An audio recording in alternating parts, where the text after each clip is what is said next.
This video is for you if you want to retire ASAP, what sort of steps you need to take, and of course, what misconceptions and mistakes you need to avoid. Now, before I go on, none of this should be taken as financial advice.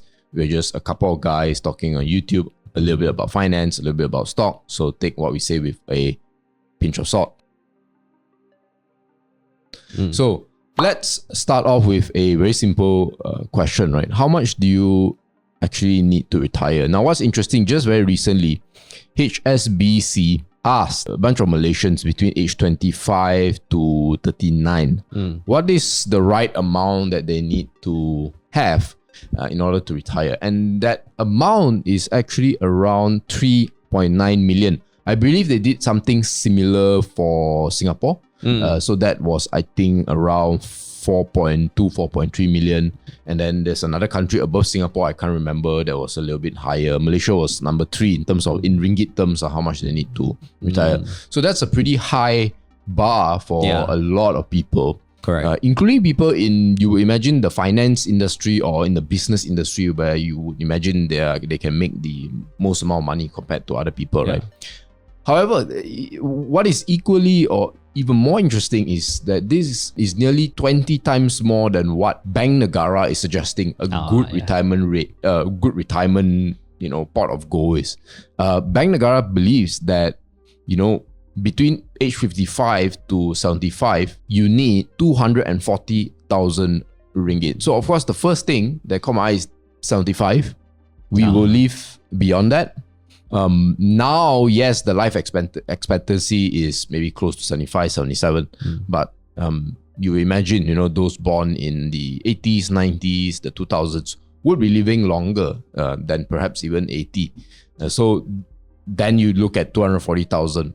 What is that based on, right? How many months are there? 20 years, how many months are in 20 years? 240 years. Yeah, exactly. Right? So it's 1,000 ringgit a month. And I believe also some insurance don't even cover more than 70 years old. Yeah, so basically people have to work. And one interesting thing is that this is where Singapore is as well. They are also having retirement issues like any other countries. A lot of people in Singapore, they can't retire.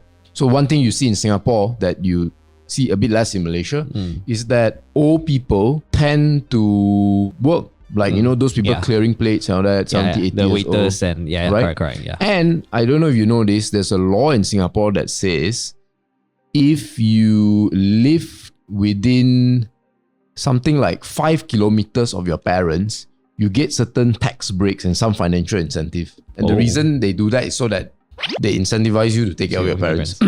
I find it quite funny that the government needs to... I mean, maybe it goes to show that a lot of people don't do that lah. So maybe they have to do something to attract people to. So anyway, that's Singapore. So coming back to Malaysia, this is a big gap, right? Yeah, exactly. And this amount of money also, maybe it doesn't even take into account of the inflation adjusted number. So it could be even more. For simplicity's sake, let's just say this number is inflation adjusted, right? Yeah. But at the end of the day, right, the end number, right, it all depends on how much you spend per month because everybody's spending behavior is different, right? But if you don't really follow the lifestyle inflation, then I believe you are pretty safe lah. Yeah, if you don't always increase your spending. And we won't really go through the magic number on how much you need in order to retire. But we take step by step first. We set small little goal first. So the first base is actually you need to hit your first 100,000. Yeah, I think 100,000. People look at that and see that that's not enough, which is true. It's not enough. However, when you think about what 100,000 means to any working adult for any age, for that matter, it's really helpful. Yeah, it's still quite a lot. I mean, that's like what 10 trips to Japan.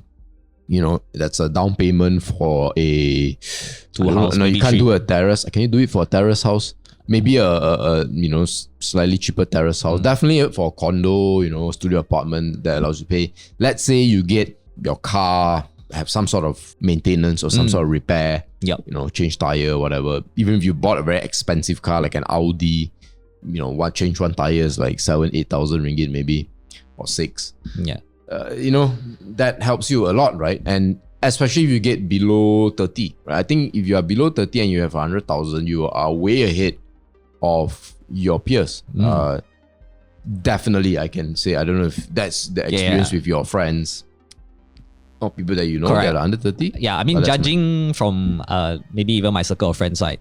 Most of them actually love to spend. Yeah. In terms of saving, some of them like do own a house, but they don't rent it out. I mean, they own a house. Yeah. So that's another thing also.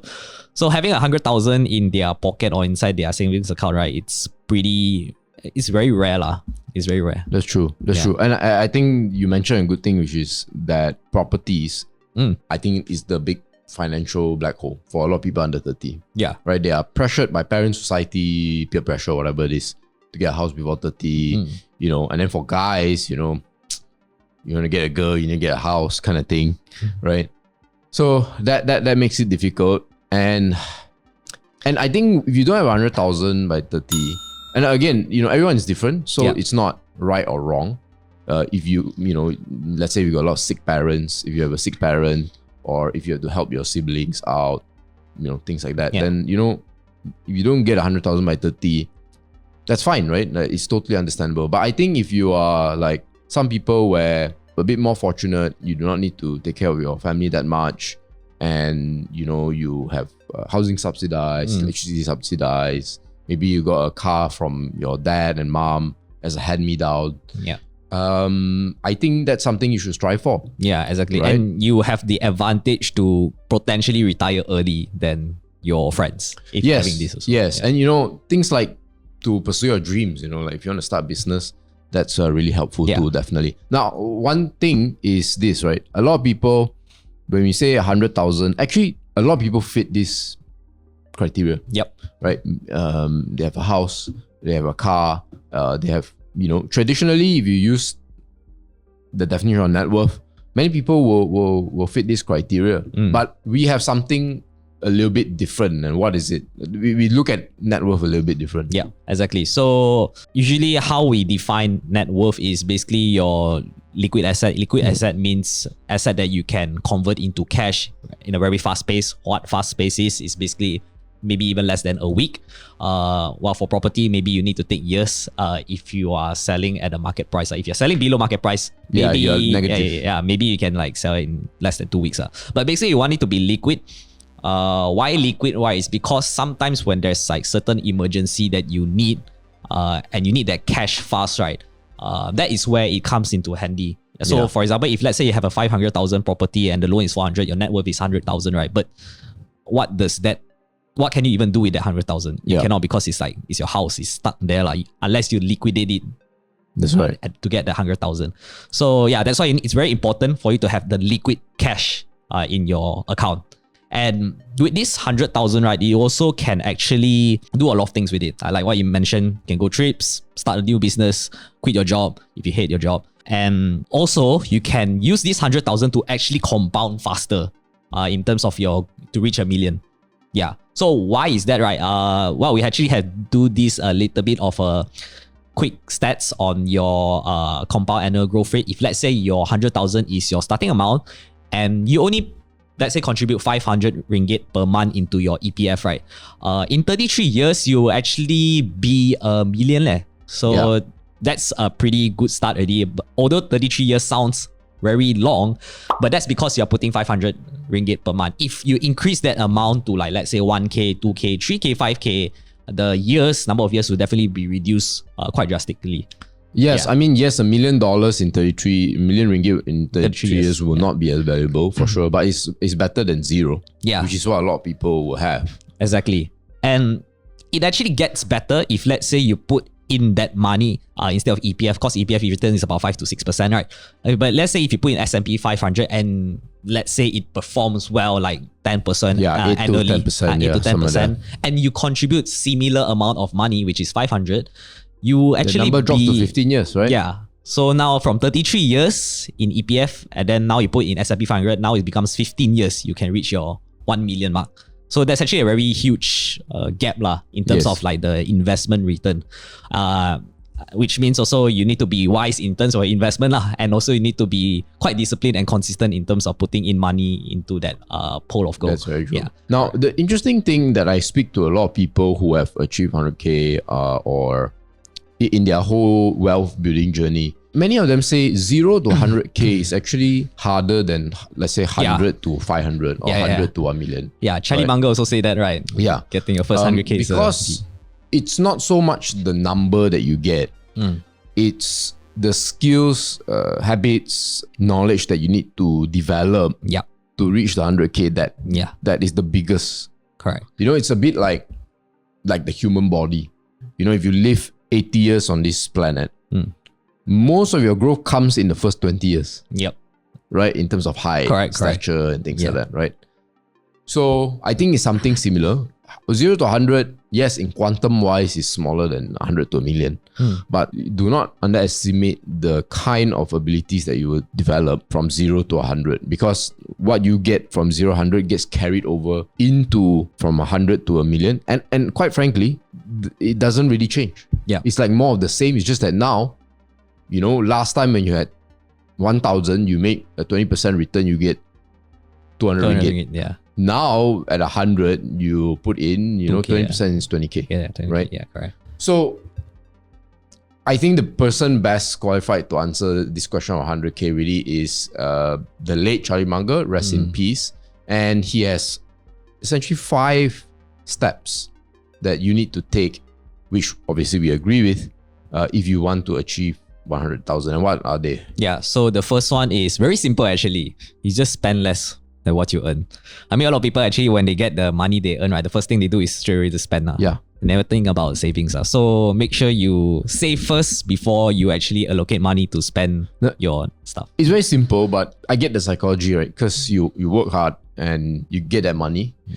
There's a lot of grind that you have to go through to get that money. You want to release the stress. You want to have some sort of enjoyment, maybe enjoy the fruits of your labor, as they say. Yeah. So then you take it and you spend on one whole weekend. Yeah.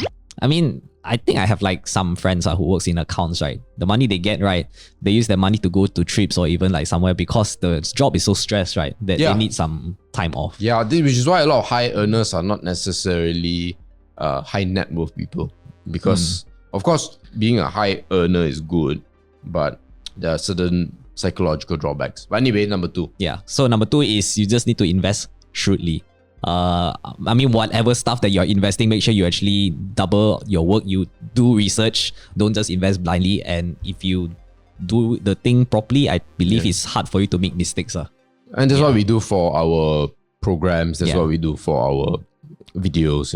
That's what we try to help you with. Yeah, exactly. And so number 3. Yeah, the 3 one is just avoid toxic people and toxic activity. So if you don't know what toxic means, for toxic activity, it's very simple.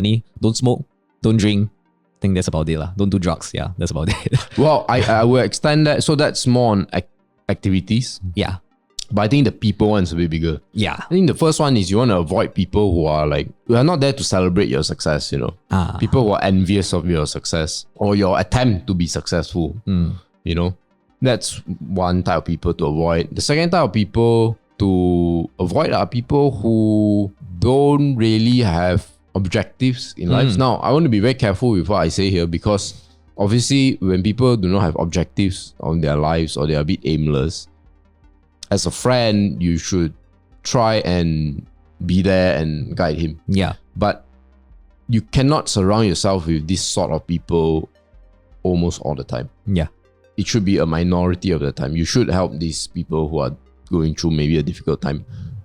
But you also need to be in the midst of people who are always positive. Yeah. Right? They're okay, what's the next thing? How do we, go forward? How do we make more money or build the next business, solve problems? Because that's really what's going to help you develop your income generating ability, your ability to build a network, and honestly, just your overall mental well-being. I mean, if you're around people who are depressed all the time and complaining all the time and, they're just chilling all the time, guess what? You're going to be a complainer. You're going to be a depressed complainer who chills all the time. Yeah, exactly. And also, if don't be too peer pressure lah. I mean, if your friends is like spending like heaps of money into this, right? Yeah. If let's say even though it's a group of friends that they all spend this kind of like, let's say they all decided to buy Rolex, right? And let's say you're the poor one. I mean, don't go and follow them lah. I think peer pressure is I think it's one thing that people, it's hard to get rid or get over this kind of like sensation or feeling lah. Yeah. And and I would say that I don't believe in having zero peer pressure in your life, because there's positive and negative peer pressures, right? Correct. But okay, positive is obvious. How about so-called negative ones? I don't think they're necessarily wrong also, right? Like all the time. If you like certainly, like you say, watches, that's okay to be involved. You just have to limit yourself. You just have to say how much is enough. Now, how much is enough will also depend on how much you have, right? You cannot see a person who buys Rolexes and think, well, this guy is out of control because he has 200k worth of watches. Yeah, but what if he has 20 million? Yeah. Yeah, correct. That's like, what? 1%? Yeah. Basically, you just need to know your limits yeah. on your spending. So, okay. The next one, number 4. Number 4 is avoid leverage. I think this is very key. I mean, leverage can easily destroy your wealth. I mean, you can make a lot of money with leverage. We have seen comments also in our YouTube videos. They say, when I ask them how did they even reach like 1 million status, they just say, just do leverage, man. Just use your loan. Then you'll definitely be rich. But that only applies to like a very small percentage of people who are very lucky and who are not greedy in wanting more. Because if let's say you're overgeared with this thing, right? Even though you make the money the first year, what about second, third year, fourth year, fifth year? Yeah. And to add on this, I also know, people that I speak to physically that talks about this and how they use leverage. And they succeed. But what they will tell you is that they have cold sweat nights. The nights that they cannot sleep. To check their phones. And so one thing for investors to really consider as well is your return on mental stress, or return on hassle and mental stress, right? Especially mental stress, which is why we do a lot less, actually rarely do any day trading, or never actually. Because potentially you could make a lot, but a lot in the short span of time, but the mental stress that you have to go through, checking your phone, looking at the prices all the time, getting information, or rather noise and information that you can't really separate, it's not easy. Yeah. And all this actually contributes to number 3, right? Like toxic activities. If you are stressed out, guess what? Toxic activities is at your doorstep, waiting for you to participate. That will affect everything else. You save less, which is correct. Step number 1. Yeah. And just want to add one last point. But let's say if you're buying a property, I think leverage is still fine as long as you buy the right property lah. That's a video for another. That's a video. So the last one is keep learning, right? Yeah, you just need to be 1% better each day. Yeah, it's as simple as that. The more you know, that's right. The better you become. Then the last actually final step is basically just now what we highlighted, which is lifestyle inflation, right? You don't want to fall into this everyday go out. Once you make more, you spend more, and then you like start spending more on like toxic activities like your alcohol, cigarettes, or maybe even stuff that actually can give you even more cost. Because for example, let's say if you drink alcohol, what if you actually got into an accident? So that's another like unexpected cost, right? So you want to avoid all of those things. But at the same time, a glass of wine is not wrong. Maybe 2. Yeah. Pint of beer is not wrong. Obviously, for our if it's just for friends. Correct. If it's just for occasions, only like certain celebration, I think it's fine. But don't do it like as a routine or as a habit Yeah, that's what I want to say. Yeah, and from a health perspective, if you take alcohol every week, you actually, if you're trying to lose weight, you pretty much stop your weight loss just by having alcohol. If you didn't know that. So anyways. Okay, that's really interesting. So I think that would be it. Yes, correct. So that's about it. I hope you guys learned something about today's video on retirement. I mean, retiring, it's a pretty daunting kind of topic. The end amount is a lot. But all you need is actually just 100,000 as your first base. Now, if you want to speed that up, potentially, and Munger said invest shrewdly early on. That is probably one of the hardest steps. Yes. Which is to know what sort of investments to make, how to assess investments, and of course the time required to develop the skill and then apply the skill as well. Now, if you're someone who maybe a little bit busy, you know you need to learn how to invest, but you find it that you don't have the time, let's help you out with our FIRL Pro program, which is designed for busy people like yourself to shortcut the journey into finding potential interesting companies that you may want to look further, and we speed that up for you 90% of the way, right? The returns on some of the companies that we write reports, 20%, 20 over percent, 20% as over a whole. the past 13, 12, 14 months. Yep. So if you want to check that out, you can actually go into the comment section or description where we talk about where we show you a free sample, give you a taste. And it's a totally risk-free investment if you choose to, because once you pay for the course, if you feel that you don't think it suits you, we have a 10-day money back guaranteed, no questions asked. Just send us an email within a 10-day time frame, and we will email or we will send you back the money. Yes. So guys, thanks for staying all the way until the end. Always appreciative of your support, and I look forward to seeing you in the next video.